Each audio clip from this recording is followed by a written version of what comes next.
नमः शिवाय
देवादिदेव शासन नायक भगवान महावीर स्वामी की जय। आचार्य भगवत गुरुकुंद स्वामी की जय। आचार्य भगवत विराम सागर जी विश्वसागर जी महाराज की जय। ओम दीक्षा शिक्षा दाता गुरुदेव विभव सागर जी महाराज की जय। आजकल प्रसिद्ध श्रीनाथ जी की जय।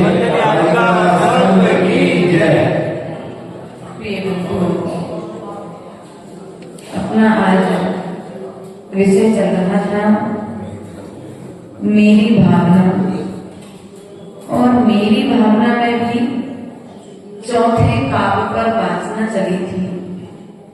चौथे काव्य में अपन ने जीव के आंतरिक स्वभाव अर्थात कसायों से रहित व्यवस्था, प्रथम काव्य में वितराग प्रभु का लक्षण, दूसरे काव्य में गुरु का लक्षण, तीसरे काव्य में 5 पापों की व्यवस्था, और चौथे काव्य में 4 कसायों के विषय में मुक्तार जी ने यहाँ पर बतलाया था। और इसी काव्य के अंतर्गत उन्होंने कहा था, बने जहां तक इस जीवन में औरों का उपकार। मैंने अपने इस जीवन में किन किन जीवों का आज तक उपकार किया है, किन किन जीवों का मैंने अपकार किया है, कभी विचार किया? आचार्य गुरुदेव सदा एक ही बात कहते थे, किसी का अच्छा कर सको या ना कर सको, लेकिन कभी भी बुरा मत।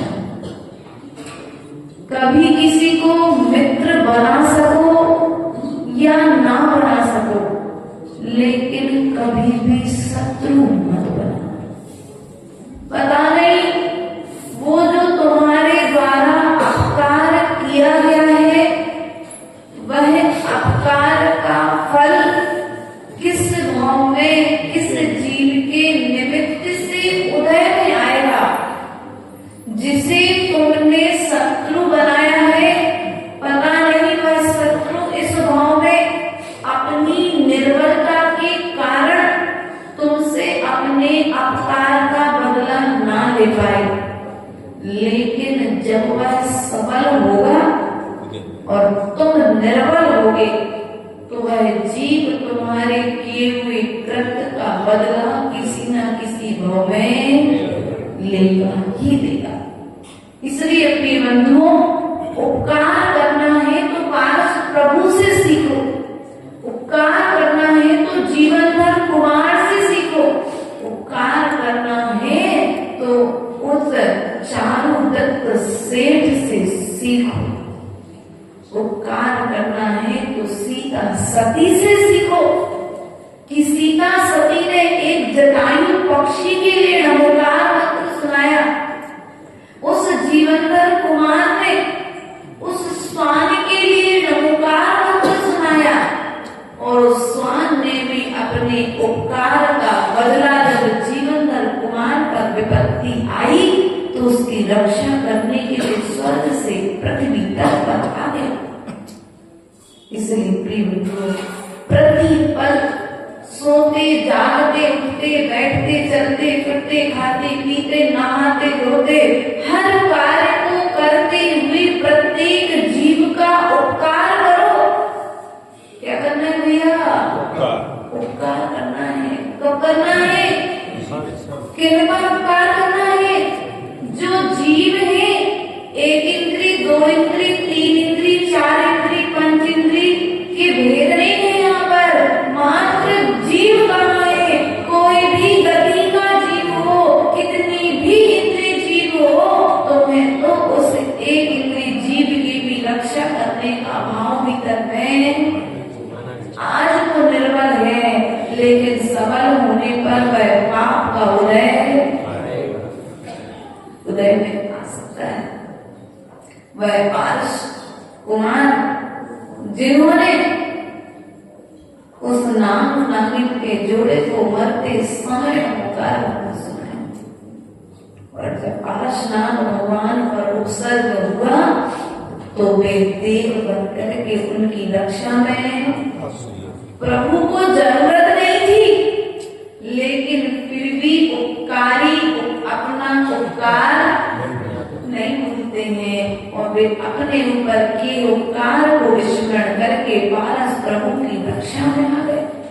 इसलिए उपकार करना है तो ऐसा उपकार करो कि तुम्हारे उपकार के बदले व्यक्ति स्वर्ग में जाए और स्वर्ग से आकर के तुम्हारा उपकार करे, तुम्हारी रक्षा करे, तुम्हारी विपत्ति में तुम्हारी सहायता करे। लेकिन आज तक हमने किया क्या है?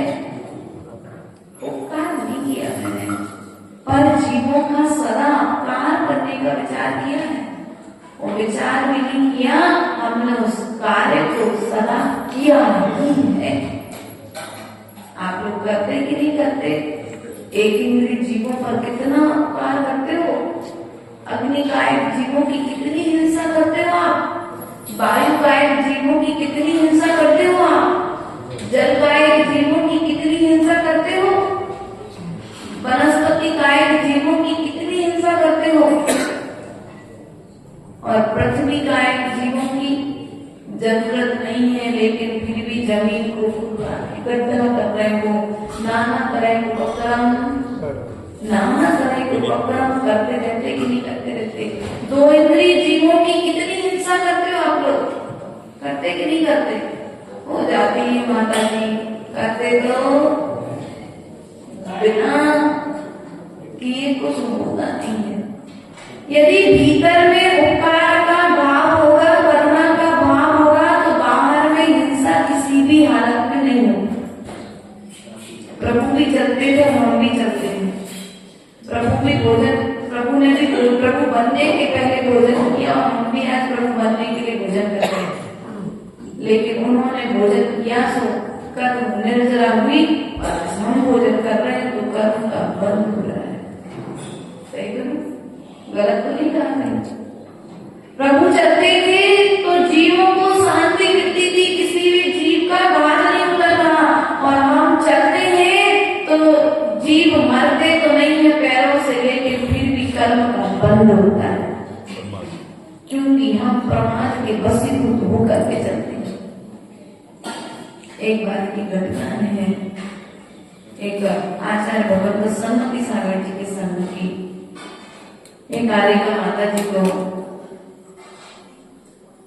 बिहार में चलते चलते कांच का टुकड़ा लग गया। कांच के लगने के कारण माता जी के पैर से बहुत तेज धार में खून बहने लगा।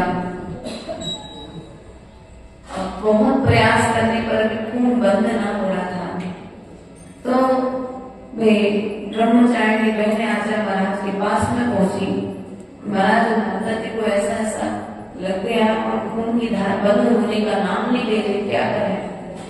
महाराज ने तो माता जी को लेकर गया, उन्होंने वो चल नहीं पाएंगी, पूरे दिन में लेकर गया, और सन्मति सागर जी ने अपने पास में बुलाया और माता जी से पूछा, और माता जी से कहा, आज का आपको उपवास का क्या?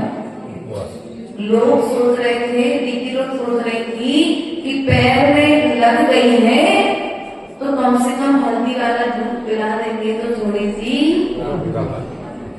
एंटीबायोटिक तो कम हो जाएगा। लेकिन गुरु ने करना तो क्या गुरु के भीतर में अपने शिष्य के प्रति द्वेष था क्या? नहीं। गुरु के मन में शिष्य के प्रति द्वेष नहीं था, लेकिन उनके भीतर में करना थी कि जब तुम्हें वह इतना बड़ा कांच का टुकड़ा नहीं दिखा, उस जगह पर कोई छिपकली, मेढक, चींटी, बिल्ली आदि कोई जीव होता तो उसका क्या होता? तुम्हारे भीतर की करुणा कहाँ गई थी? भीतर में करुणा नहीं थी, तुम प्रमाण बस चल रहे थे जब तो तुम्हें वह कांच का टुकड़ा दिखा नहीं और जीव का घात ना होकर के तुम्हारे पैर में लगी है। इसलिए तुम जो प्रमाण पूर्वक चले हो, भले ही कांच का टुकड़ा लगा है, लेकिन फिर भी तुम्हें जीव के घात का पाप लगा है। उस पाप के प्रायश्चित के लिए उपवास। इसलिए प्रिय मित्रों, कब जब भी चलो देखते हुए चलो, जब भी बोलो सोच करके बोलो, जब भी सुनो विवेक पूर्वक पूरी बात को सुनो, क्योंकि विवेक पूर्वक सुनोगे नहीं, विवेक पूर्वक चलोगे नहीं और विवेक पूर्वक बोलोगे नहीं तो कदम कदम पर दुर्घटना, झगड़ा होने की संभावना है। और हम ऐसा आवेग पूर्ण कार्य करके हम पर का अपकार नहीं करते, हम स्वयं का अपकार कर देते हैं। पूरी बात सुनी नहीं, पूरी बात जानी नहीं और सामने वाले के विषय में हमने गलत सोचना प्रारंभ। अब बताओ कौन से विवेक का कार्य किया?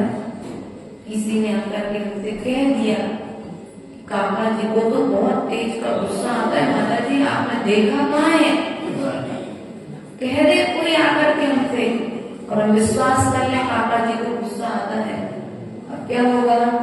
काका जी आएंगे, बैठेंगे, बोलेंगे, लेकिन भीतर में डर, काका जी को तो गुस्सा आता भी है, इतने गुस्से से बच के नहीं।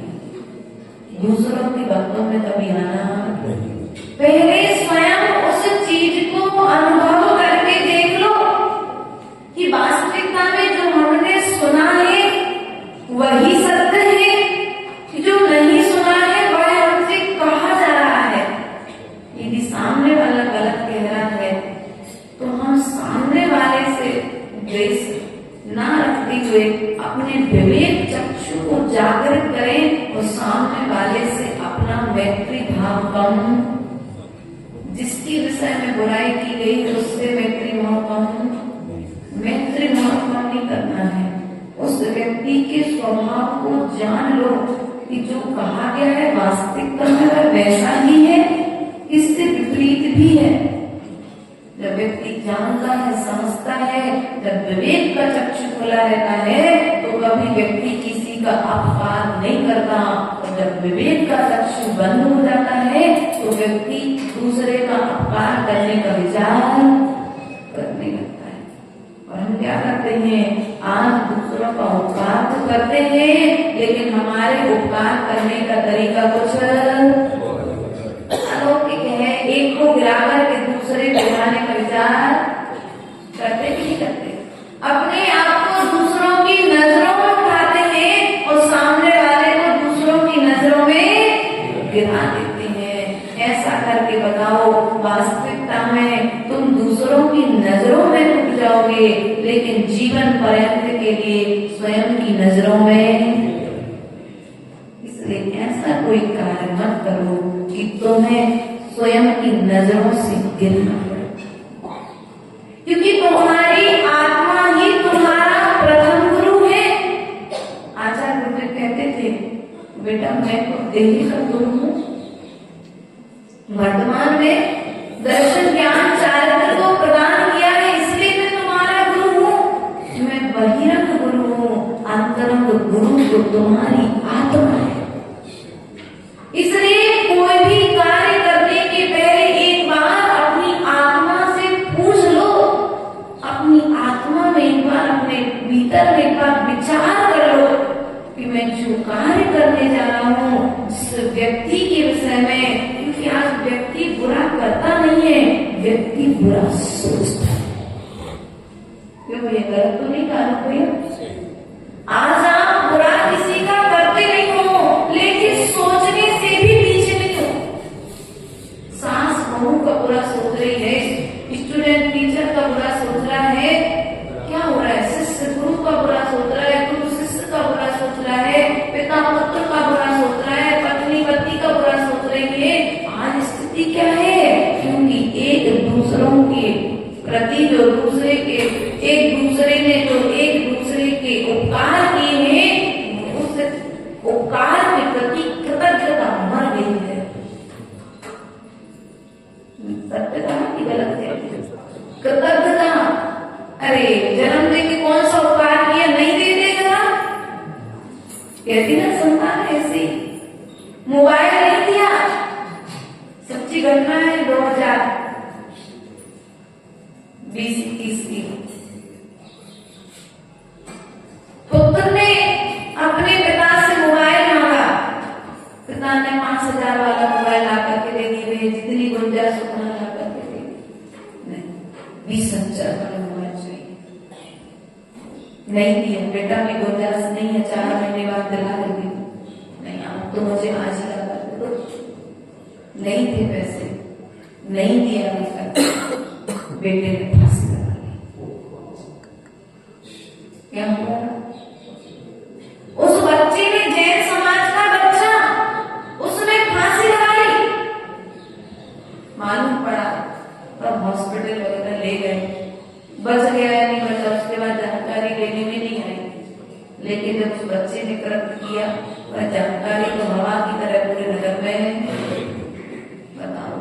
जिन माँ बाप ने तुम्हारे ऊपर में उपकार किया, जिस भाई ने तुम्हारे ऊपर उपकार किया, जिस बहन ने तुम्हारे ऊपर उपकार किया, तुम उन सब उपकारों को भूल गए और एक मोबाइल के पीछे तुमने कलंक का टीका अपने माता पिता के माथे। इसलिए प्रिय बच्चों, उपकार भी इतना करो कि उस उपकार के बदले मर्यादा बनी रहे।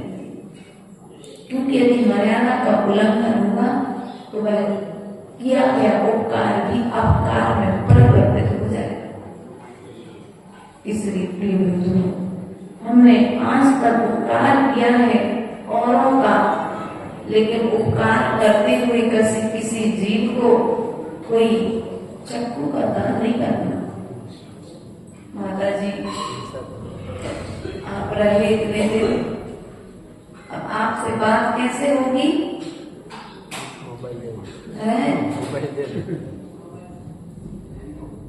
क्या करोगे?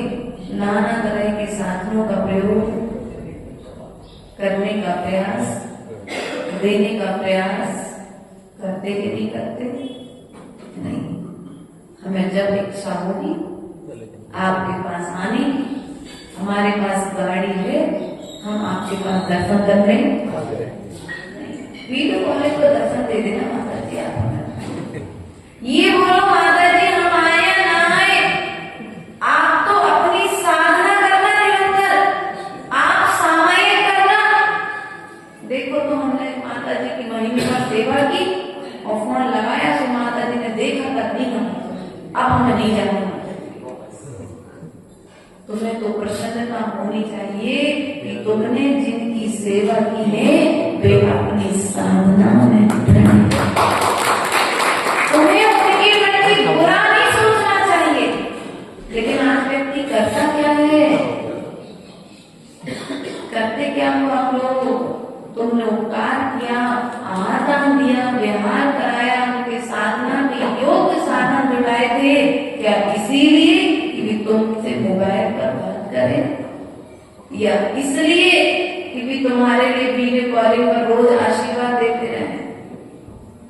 भैया ध्यान रखना, उपकार करने के बाद में कभी उपकार के रिटर्न तुम्हारे लिए मिले ऐसा मत सोचना। हमने तुम्हारे भगवान इतनी पूजन भक्ति की है, एक काम करो अब आप हमारे लिए इतना सब कुछ दे दो। हमने दिन रात आपके पूजन की, भक्ति की, क्या कमी रखी भगवान हमने आपके लिए? लेकिन फिर भी तुमने क्या दिया? भगवान कभी तुझे देते नहीं है, भगवान कभी कुछ लेते नहीं है। देने और लेने के बीच में यदि कोई है वो है तुम्हारा कर्म का उदय। तुम्हारा कर्म का उदय ही तुम्हारे लिए देता है और तुम्हारा कर्म का उदय ही तुमसे लेता है। अब तुम लोग सोचते हो भाग्य में है तो पुरुषार्थ करने की जरूरत है। माता जी भाग्य में है, पुरुषार्थ करने की जरूरत क्या है? भाग्य में होगा तो होगा सब कुछ। भैया रोटी सामने रखी है, वो अपने आप उठ करके नहीं आएगी, तुम्हें पुरुषार्थ करके मुंह तक निवाला ले जाना पड़ेगा और मुंह में ले जाने के बाद में भी तुम्हें उस निवाले को चबा करके गले के नीचे उतारना पड़ेगा। जब इतना पुरुषार्थ करोगे तब कहीं जाकर के पेट भरेगा। बिना पुरुषार्थ के भाग्य की सिद्धि हुई क्या?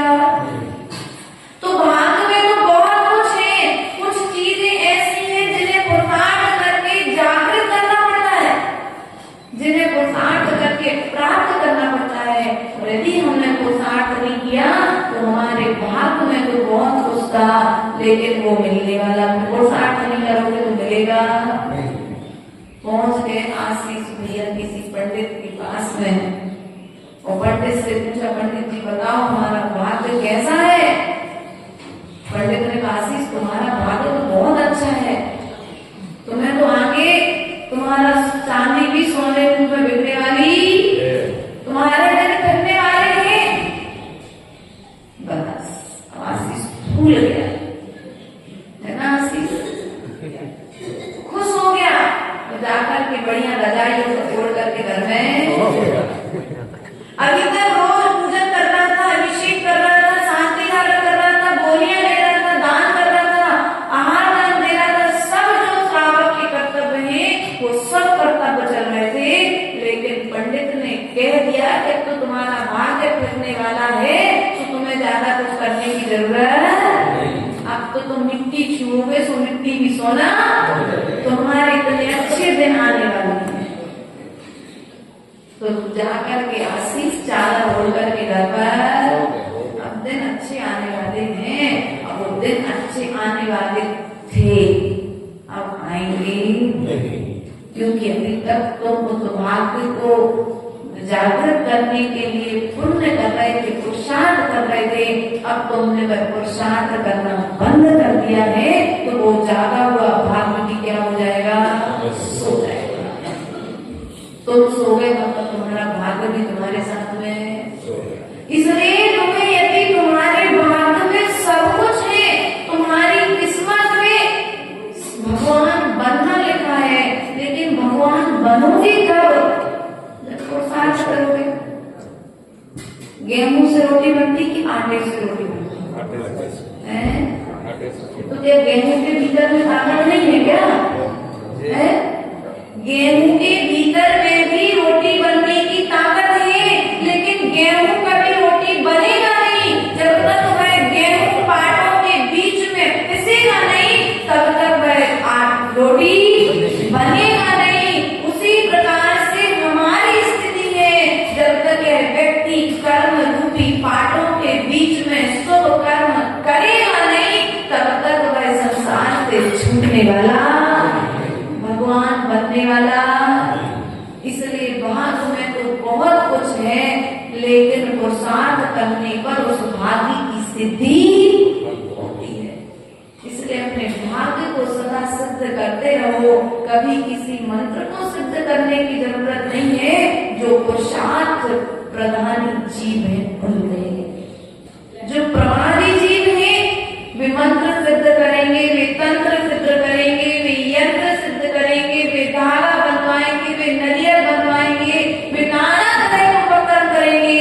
लेकिन जो पुरुषार्थ प्रधानी है उन्हें अपने भाग्य के साथ साथ अपने पुरुषार्थ पर भरोसा है, उन्हें कोई दूसरी जगह जाने की जरूरत है क्या? बस मेरा भाग्य में जो है उस भाग्य को अच्छी दिशा देने वाले यदि कोई है तो विमान कौन है? देव। ऐसा विश्वास सदा रखो, जिन्होंने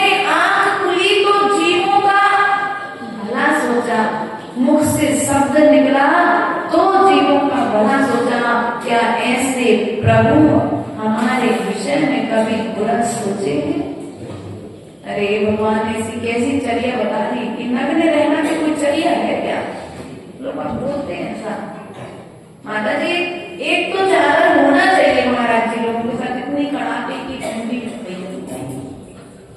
भगवान बनने का सच्चा मार्ग यही है, यही वह सच्चा मार्ग है। अर्थात ऐसा कहकर के प्रभु तुम्हें कहना चाहते हैं, देखो वो त्रैत गति के जीव भी तो अनादि काल से और हम भी अनादि काल से रहे हैं। तुम्हारे तन पर यदि कपड़े का एक धागा भी रहेगा तो वह धागा भी तुम्हारे भीतर में राग द्वेष उत्पन्न कर सकता है। इसलिए तुम क्या करो, उस धागे का भी त्याग। वह तिल भी तुम्हारे लिए परिग्रह हो सकती है, तुम्हारा कार करने वाली हो सकती है।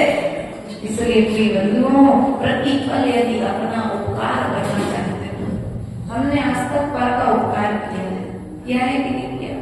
लेकिन अपना उपकार नहीं किया आज तक, अपना उपकार नहीं किया। यदि एक भी भाव में मैंने पर का उपकार, अपना उपकार किया होता तो शायद मैं आज इस पंचम वर्ष में न होता। मैंने पेड़ों में पानी दिया कि नहीं दिया? पेड़ों का उपकार कर दिया। जल को छान कर उपयोग किया, जो जल का एक जीव आया जो यथा स्थान कर। वायु का एक जीवों को उपकार किया, जिस दिशा में जो हवा जाते थे हम उसे कभी रोका। वायु का एक यंत्रों का प्रयोग, उनका भी उपकार कर दिया। अनर्थ दंड के अग्नि का एक जीवों का अनर्थ किया क्या कभी? बेफालतू में गैस जला करके रख दिया, ऐसा तो नहीं किया। जबरदस्ती में बीड़ी सिगरेट पीने वाले क्या करते हैं? फेंक दी और सूखी घास और हरे पेड़ साथ में आग लग गई। प्रज्वलित, अरे आग लग गई, कहाँ से लगी आग? अरे उतना सा दिल्ली के बड़ी बीड़ी की लौ से, चिंगारी से पूरा जंगल जल जाता है कई बार। बस हमारे भीतर में इतना सा राग है तो वो राग हमारे पूरे जीवन को बर्बाद कर देगा।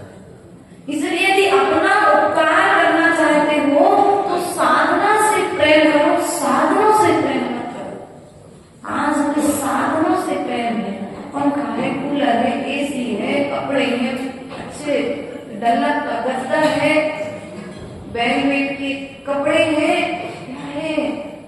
तुम जैसे जैसे कपड़ों का उपयोग करोगे, साधनों का प्रयोग करोगे, साधन बढ़ाने वाला साधन बढ़ाते जाएगा और तुम्हें उसका पाप लगेगा कि नहीं लगेगा?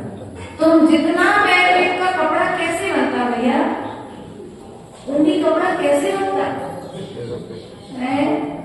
तुम्हारे शरीर से बाल निकाले जाते हैं, उन भेड़ों के तन से उनकी वो वेलवेट को खाल निकाली जाती है, वेलवेट के कीड़े बनाए जाते हैं, कीड़ों के शरीर से धागा होता है, फिर जाकर के कपड़ा सीफॉन की साड़ी है, जो भी है समझ जाओ, सब जानते हैं।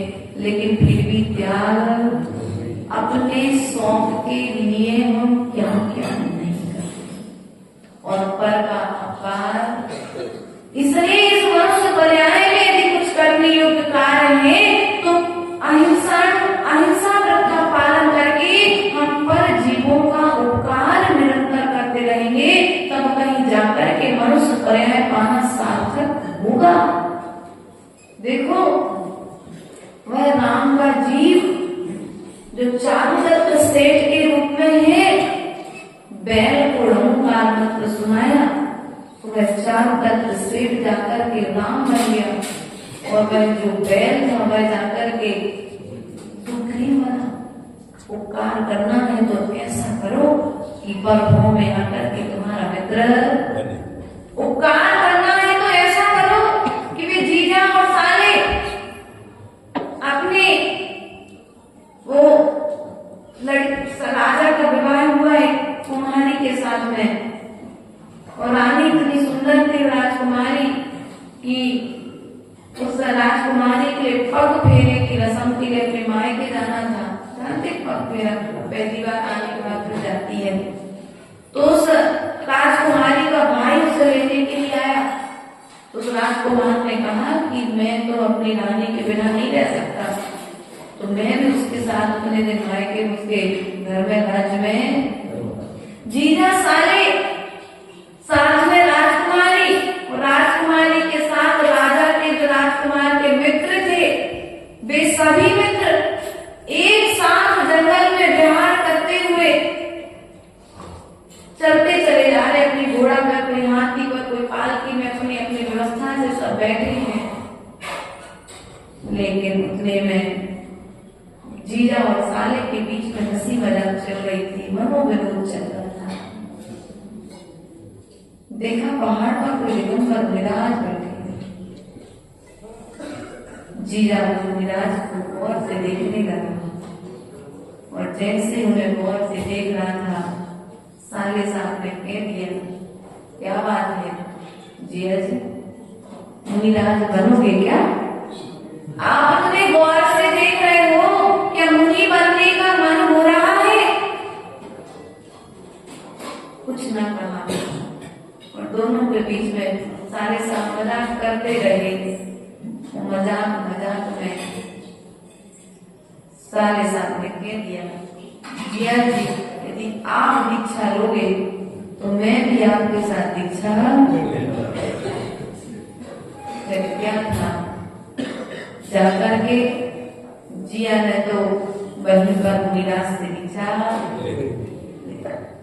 और सारे साहब अपने बहन के साथ में, जो जिया जी के 25-50 मित्र साथ में गए थे, उन मित्रों ने भी दीक्षा ले ली।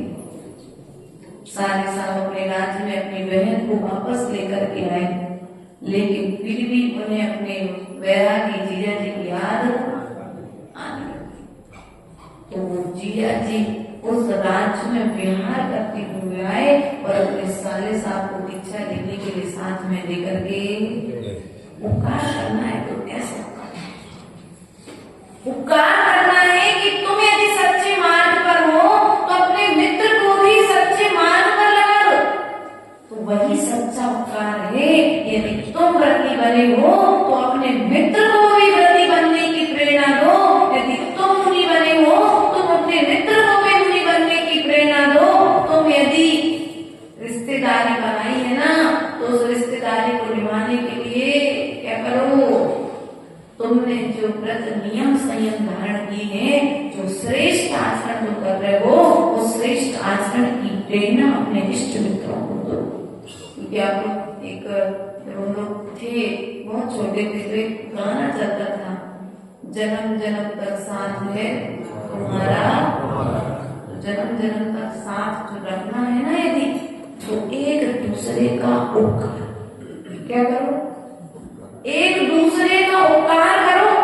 आज वर्तमान में भले ही तुम्हें दिख रहा है कि मंडी की माता जी लोग हमारे साथ में हैं, दोनों बहनें एक साथ में मोक्ष मार्ग पर हैं, बड़ा भाई बाल ब्रह्मचारी अवस्था में विशुद्ध सागर जी महाराज के से व्रती है।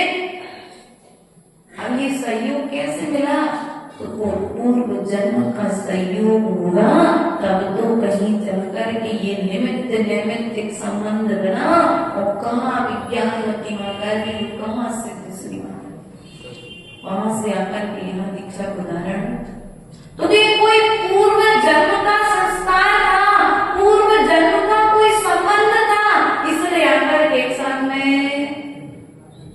मिल गए। कहीं के पिछले कहीं पर कोई ना कोई जन्म का संबंध।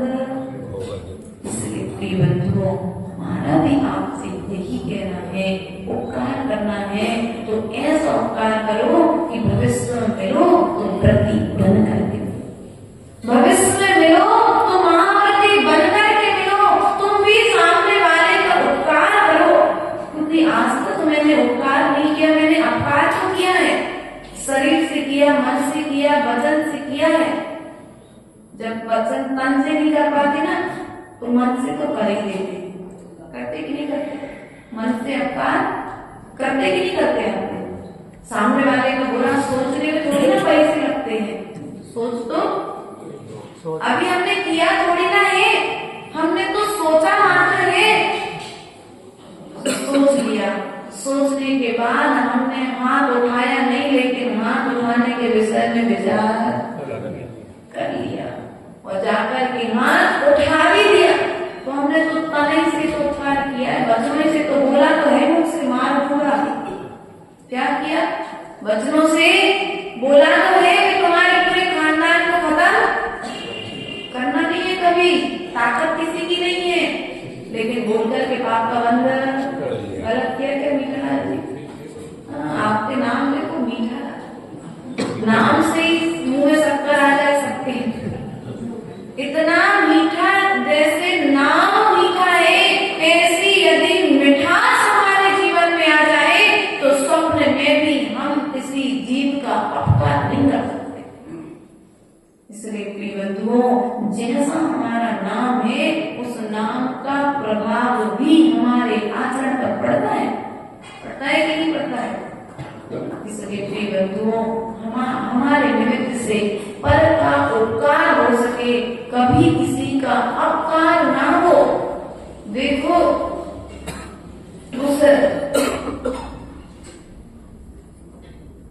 राजा सैनिक ने राजा श्रीकांत की पर्याय में मिलाज से विद्रोह किया, उन्हें भांड कहा, उन्हें चंडाल कहा, उन्हें कुष्ठ रोगी कहा, उन्हें दरिद्री कहा, उन्हें भिखारी कहा। सो सैनिक के जीवन में भी वे शब्द फलीभूत हो गए।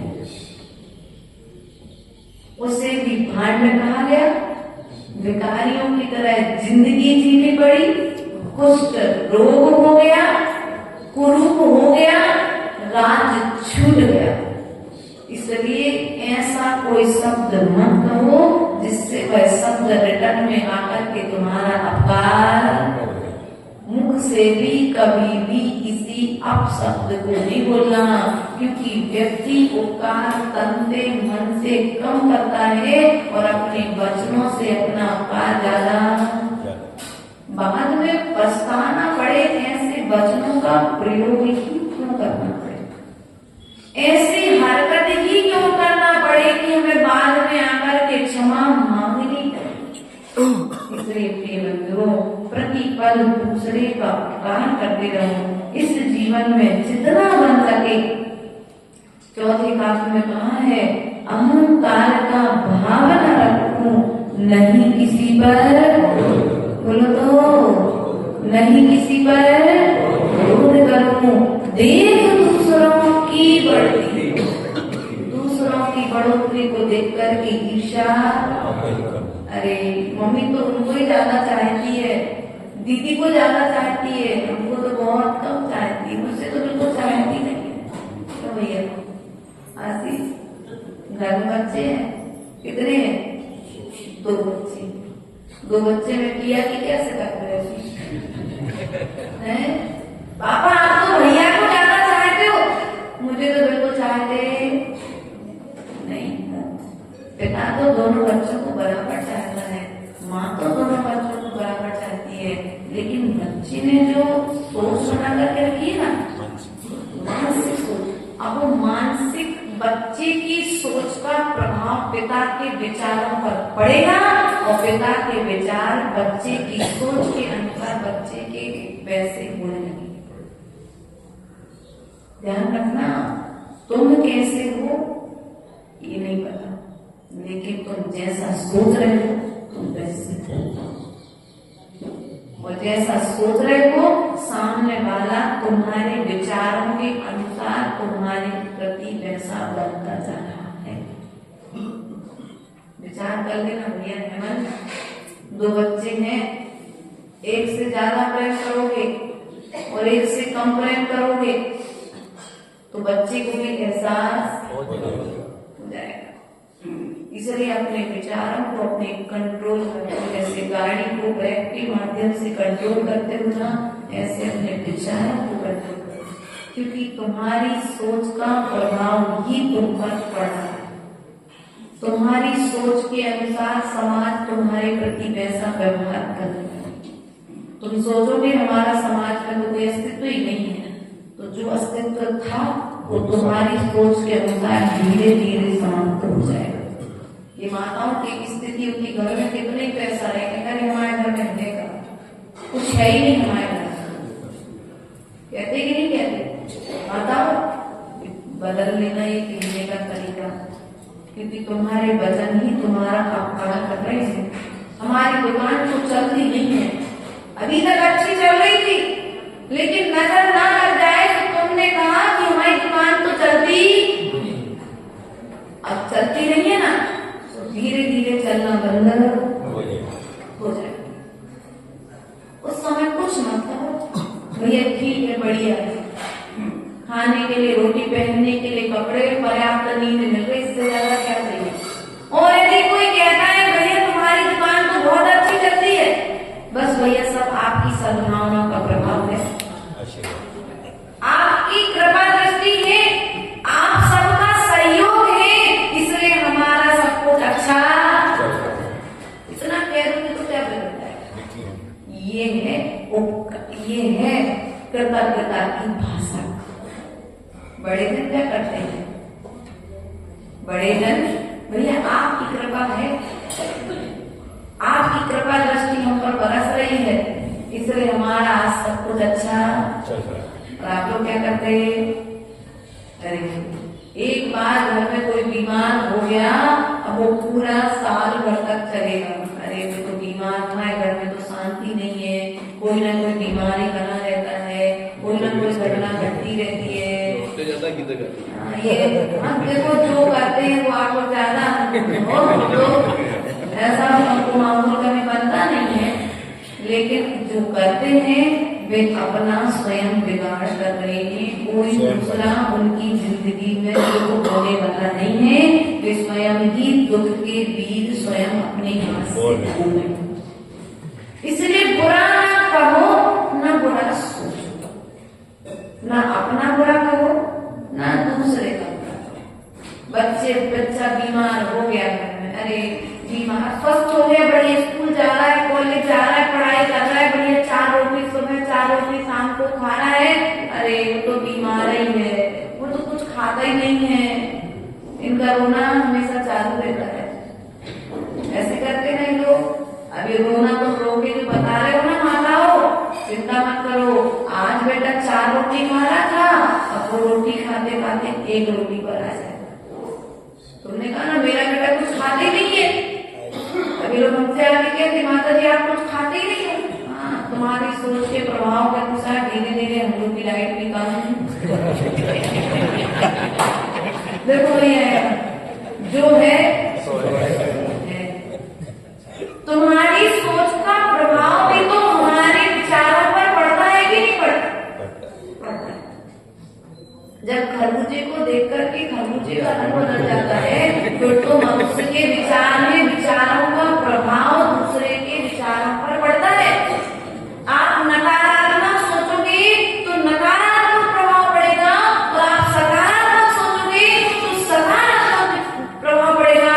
इसलिए सदा सकारात्मक विचार करो, ये विचार करो हमारे तो सब सहयोगी हैं, हमारे तो घर में सब स्वस्थ हैं, हमारे घर में कोई कमी नहीं है, आज जो है वो भी अच्छा है और आगे जो मिलेगा वो भी अच्छा ही मिलेगा।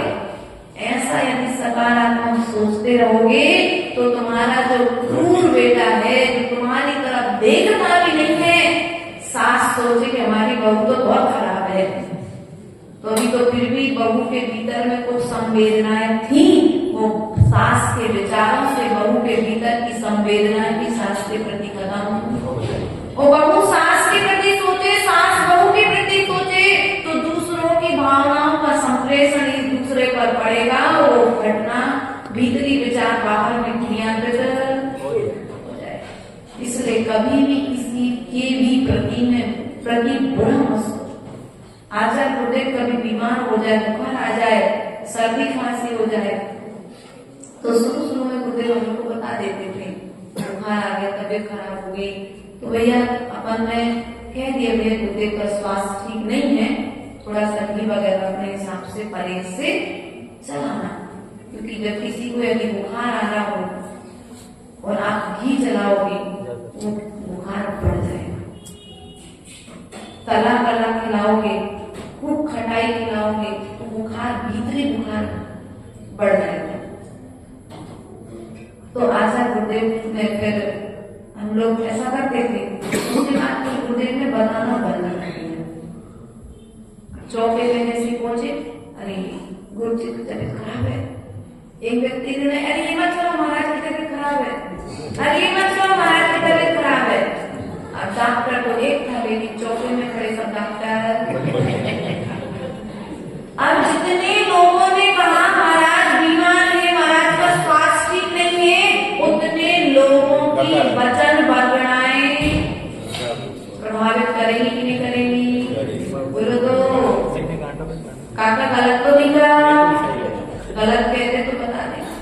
तुम्हारी वचन वर्गणाओं का प्रभाव हमारे ऊपर में पड़ा और क्या होगा? अब स्वास्थ्य अभी कम था, वो स्वास्थ्य और धीरे धीरे बढ़ता बिगड़ता चला जाएगा। इसलिए कभी कोई बीमार है, हमने तो ये सुना है, माँ ये और कहती कोई बुखार नहीं है, चलो मंदिर तो जाना पड़ेगा, अभिषेक तो करना पड़ेगा, इतनी ठंडा नहीं पड़ रही है कि तुम मंदिर नहीं जा सकते। ये शब्द माँ के मुख से तो बुखार भी अपने आप ठीक हो जाता। और आज आप लोग क्या करते? सुला देते बेटा, अरे कहाँ गया मरीज, कहाँ गया? नहीं, अरे बच्चों को जगाने से पाप लगता है। हमें कल नई बात मालूम पड़ी। यदि किसी को सोते से उठा दो हेमंत तो पाप लगता है, तो मेडिकल साइंस में है क्या? वो तो हमको, क्योंकि मैं तो रोज माता जी लोग को जगाती हूँ, तो मुझे सबसे ज्यादा पाप लगना चाहिए। सुबह से 4 बजे से उठ करके इनको सामायिक कराती हूँ, प्रतिक्रमण कराती हूँ, सबसे ज्यादा पाप इनसे साधना करा रही हूँ, तो इसका पाप किसको लगना चाहिए? हमारे इससे निर्णय कराना पड़ेगा भैया। सुबह अभिषेक के लिए उठाता नहीं है वो विराट को, पाप लगेगा। अगर विराट समय से अभिषेक करके चला जाएगा, नींद उसकी भंग हो जाएगी, तो महेश को क्या लगेगा? बोलो तो। आप सबकी ऐसी मान्यता तो नहीं है, ऐसी मान्यता नहीं बनाना। निद्रा भी क्या है? दर्शनावणी कर्म का भेद पाप कर्म है। निद्रा क्या है? आलस है, प्रमाद है, हमारे पाप की पर्याय है निद्रा। जितनी जितनी निद्रा आ रही उतना उतना पाप आ रहा है, ध्यान रखना है। नलका आते हैं सुबह, शाम, दोपहर में। सुबह टाइम में आते हैं और नींद कब आती है? सुबह भी आती है, शाम में भी आती है, दोपहर में भी आती है। और सभा श्री माता जी को तो कह दिया जाए, जब चाहे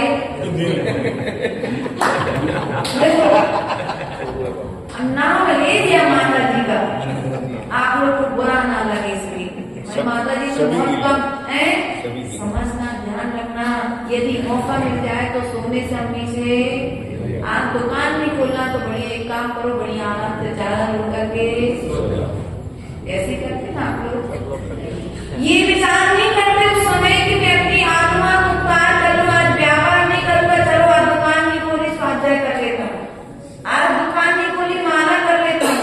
लेकिन ऐसा विचार, और क्या करते? निद्रा में जाकर के नींद, जबकि अरे अपने प्रवचन में तो जबकि लेते लोग, अच्छे से बढ़िया सो लेते हैं कई लोग, नजरों में रहते हैं हमारे, लेकिन फिर भी हम कुछ कहते हैं।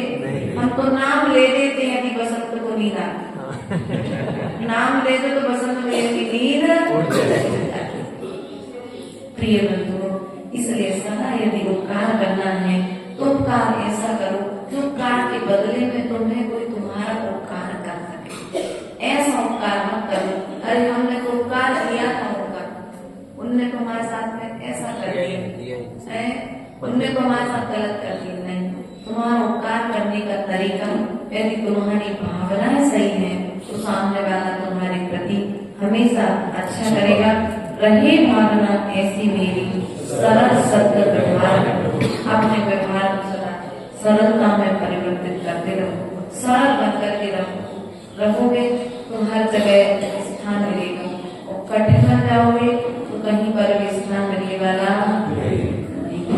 इसलिए अपना सीधा सच्चा स्वभाव, कोई कितना भी टेढ़ा, हमारी माता जी बोलती है, माता जी आप सीधे हो ना तो सब लोग आपको बुद्ध बना देते हैं। बहुत सारी चीजें घटनाएं जब घटती हैं संघ में, समाज में रहते, बहुत सारी बातें आती हैं समझने में, तो मैं छोटी माता जी उनको बोल रही कभी कभी आप ज्यादा करुणा करते हो भैया, हमारी करुणा का सामने वाले को गलत फायदा उठाना है तो उठाए, लेकिन हमें अपना स्वभाव नहीं छोड़ना। हम क्यों दूसरे का अपकार करें? हमारे निमित्त से यदि किसी का व्रत नियम संयम निर्दोष पालन हो सकता है तो हम उसकी निर्दोष साधना करा दें। सामने वाले का जैसी प्रकृति हो वैसा कार्य है।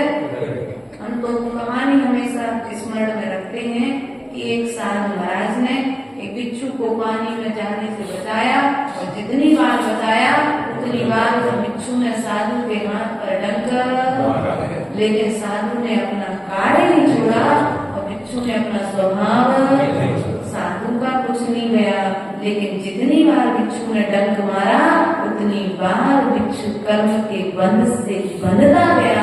बस हमने तो सामने वाले का निरंतर उपकार किया है, यदि सामने वाला अपना अपकार कर रहा है इसमें मेरा कुछ नहीं गया है, सामने वाले का स्वयं सब कुछ गया है।